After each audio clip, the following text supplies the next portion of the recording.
Hello. Today we are making chicken and dumpling soup. And the way that I do this is really straightforward. I actually roast a chicken either the meal before I plan on having the soup or the day before, or, a day or two before.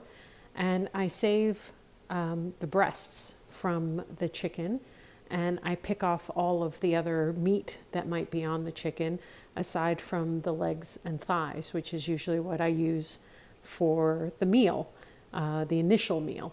So what I've done is I've taken the breasts, like I said, and all the remaining meat and picked it off of the chicken. We're going to dice that up.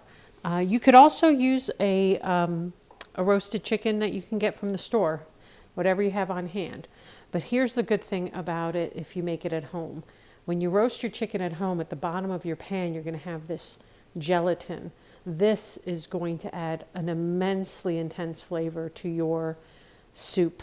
So I save that, and you can see that it just jiggles like Jell-O because it's full of gelatin, and it's delicious.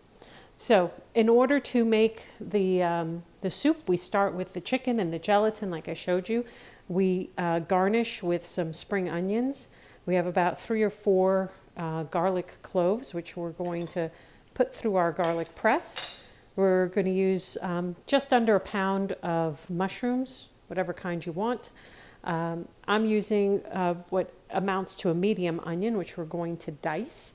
I've got about 5 carrots here, which I'm also going to dice up. And that does it for our vegetables. We've got salt and pepper. We've got 8 cups of liquid. Now, with the liquid, I'm using chicken broth, but if you only have water, make sure you use that gelatin to get that flavor. To make our dumplings, I start with 1.5 cups of flour, half a teaspoon of baking soda, a full teaspoon of baking powder. Don't mix those up. They perform 2 very different functions. We're going to melt 2 tablespoons of butter to put into that. We've got 1.5 teaspoons of sugar, which you can omit if you'd like. Sometimes if I don't have enough sugar, I just don't use it. And a cup of buttermilk, but we may not use the whole thing of the buttermilk. You'll see when we put that all together to make our biscuits. So our dumplings, excuse me. So I'm going to go ahead and get started chopping up our vegetables.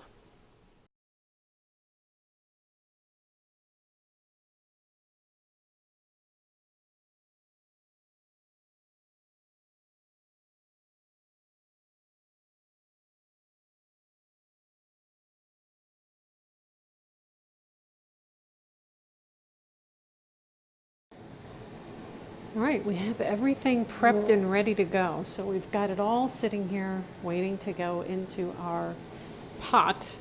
So we've got I have a pot that I use for this soup just because I know that it fits really well. It gets everything I need in it, and I love that. So you want to have a pot that can take at least 2 quarts of water.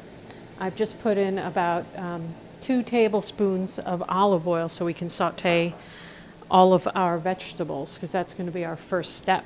So we're going to let that get a little bit warmed up, which won't take long because I had it on before I started. And we're going to start with our onions. So we're going to add our onions in. You want that nice sizzle sound. We're going to do our onions first. Make sure we get all of our onions in there. We want them to get to where they're almost translucent. So as we get things ready, I'm going to just move things out of the way. We're going to follow that with our garlic, but we don't want our garlic to burn. When you burn garlic, it's very bitter. It's not a good flavor to have in your food. So we're going to keep an eye on this.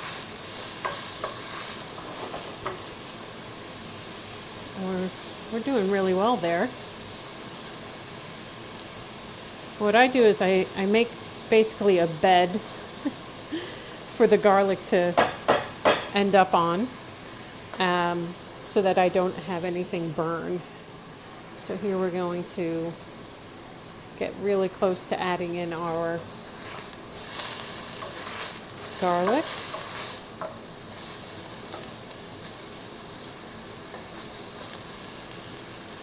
Almost there. Alright, so put our garlic on top. And if you don't like garlic, you don't have to put as much as I do. You can put less. I just really love that flavor. And it doesn't hit you hard in this recipe. It does sit in as a background note.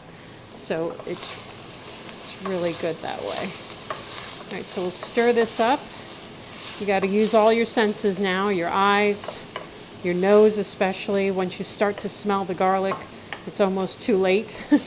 So it's like a fragrance that you're looking for, a color you're looking for, and also knowing your equipment. So in this case, this pot is getting very hot here. You can probably see that coming up.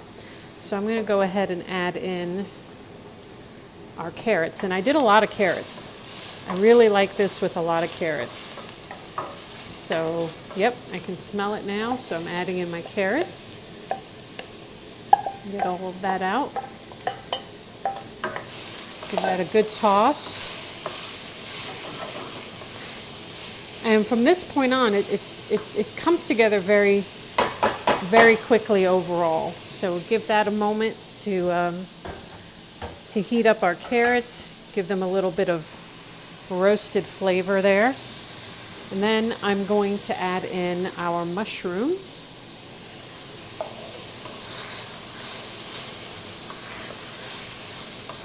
You'll notice I haven't put any salt and pepper yet, and that's because I do that after I get all of the ingredients in this case.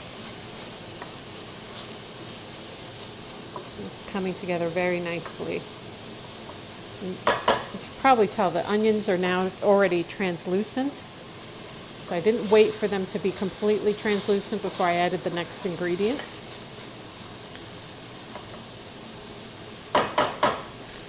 And the thing is, once we add our mushrooms, because they give off, they have a lot of water, the saute effect is going to pretty much come to an end. So I want to give these a moment or two without the mushrooms. But we're getting there. We're almost there. Okay. So I'm going to go ahead and add in our mushrooms.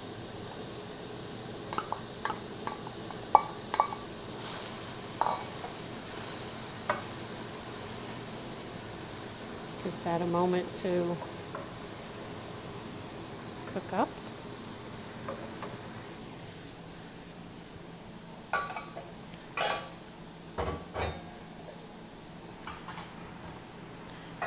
And this is where you want to keep an eye on it. Give it a good toss every few moments. You see the mushrooms are taking on some of the fat that we had put in there. That's why they're changing color a little bit, which we like. And the next thing we're going to do is really going to stop this cooking as far as being sauteed. So we're going to give it just a moment before we do it. And that is, we're going to add in the gelatin that I talked about before, that we saved from our roasted chicken. And it doesn't matter how much you have, just as much as you can possibly get, add it in. Try and save it. Try to remember to save it. It's all the good stuff. And we're going to add in the chicken, which we diced.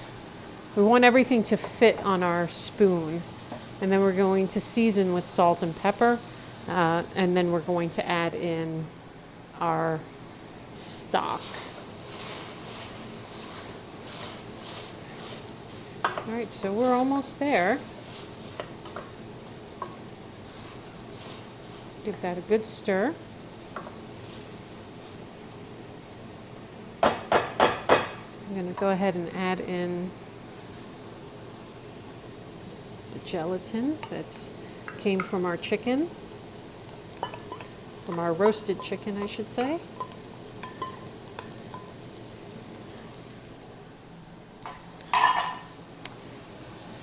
I'm going to go ahead and add in the chicken itself.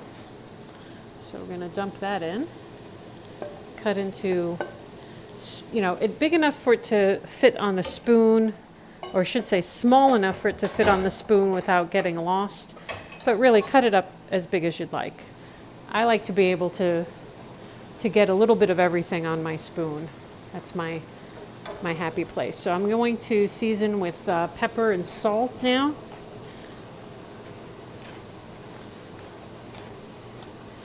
And you can do this to taste.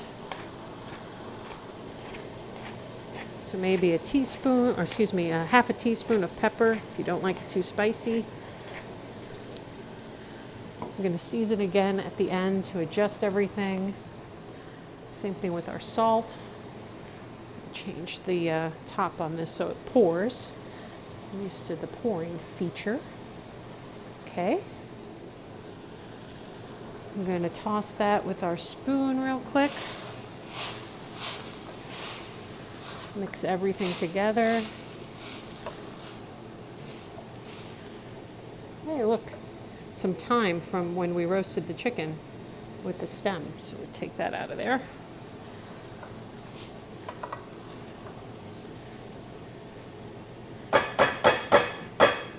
Okay, so now we're just going to pour in our chicken stock, 2 quarts of chicken stock, homemade, store-bought, whatever works for you.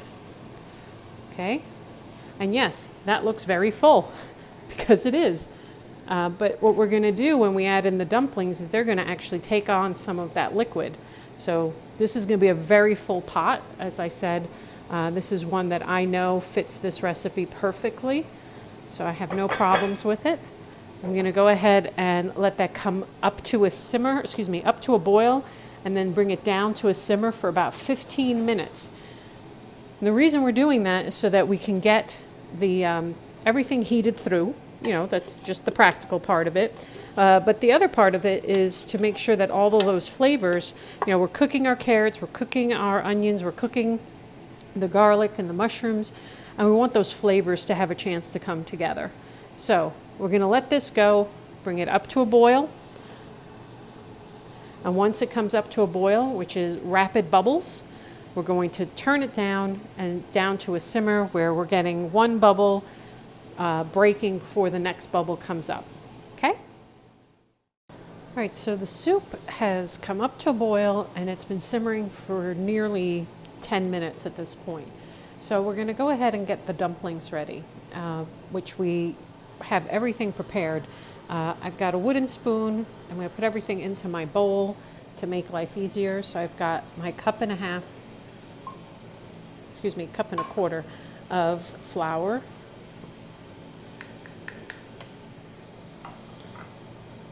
I've got my sugar. So I'm putting all my dry ingredients in first. All right, so we're going to do a full teaspoon of baking powder. Oop.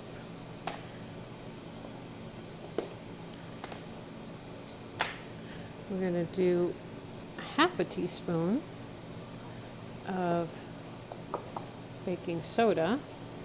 Make sure that's level. All right, so we got both of those. We're going to mix our dry ingredients, and then we're going to add in our butter. So we melted 2 tablespoons of butter. You want to use a good quality butter here. It will make a difference in the flavor, most definitely. So mix that in. It's going to be a little crumbly.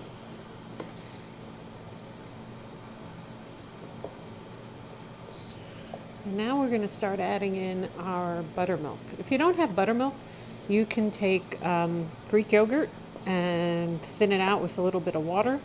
You'll get the same effect. So don't sweat it if you don't have buttermilk or you don't feel like having a whole thing of buttermilk hanging around the house. Okay, so we're gonna try, we're gonna use as much of this as we need, and it may be the whole cup. Just depends on the weather, honestly. We want this to come together. We're gonna need a little bit more, I can tell you that right now. But this is where we're gonna add it little by little. Gonna use our spoon to mix that up. I think we're almost there. In fact, I think if I add just a teeny bit more, and I mean a teeny bit. So we used about 3/4 of a cup of buttermilk. You want a wet dough. You want to make sure you've got everything off of the sides. You're going to use all of this. Now, what I like to do is put some of the green onions in here, just a little bit. And then I use the rest for garnish. So that's a step that's optional. Use it however you wish. I like seeing them with a little bit of color in them. Okay. I'm going to use my scoop. If you don't have a scooper, you can use a tablespoon or a spoon, but this way I'm going to get nice even amounts. And I'm going to dump that right into the boiling liquid. And that will cook the dumpling. And we're going to do that step in just a moment. All right, our soup has been simmering for about 15 minutes. It's really, at this point, it's a heavy simmer.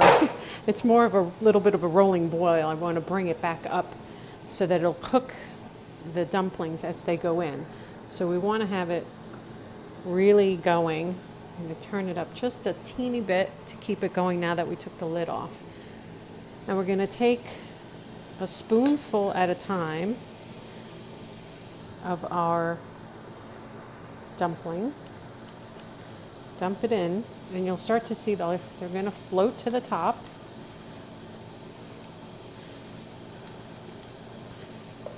And you want to do this fairly quickly so that they can all cook at the same time. So now's the time to pay attention to what you're doing. Make sure you have no other distractions. You can see that they're doubling in size. They will also thicken the soup up a bit as you do this. So I'm trying to make sure I get this done as fast as possible without having things plop and splash. So you're going to keep doing that, finding spots where I haven't put them so they can cook through. See how beautiful they are?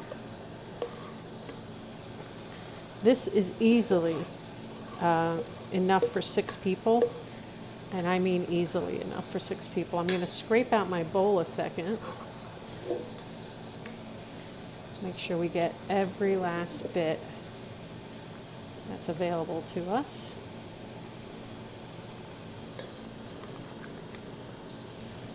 So they rise to the top when they're nearly or totally cooked. So you can see they don't take very long.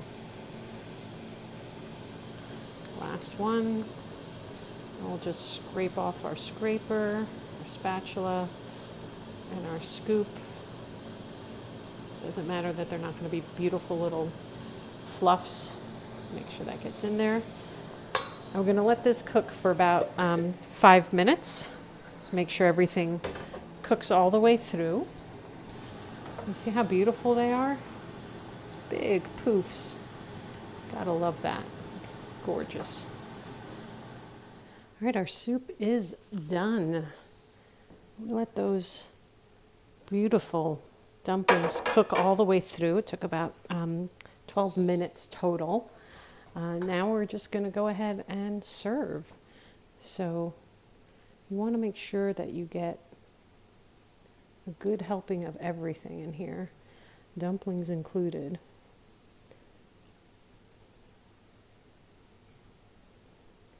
Dumplings might sink down a little bit, and that's okay. I tend to do 2 per serving. And this will serve at least 6 people. At least, you'll get at least 6 servings out of it. A little bit of fresh green onion on top. So if you haven't tried making your own chicken and dumpling soup, I suggest you try it because that's delicious.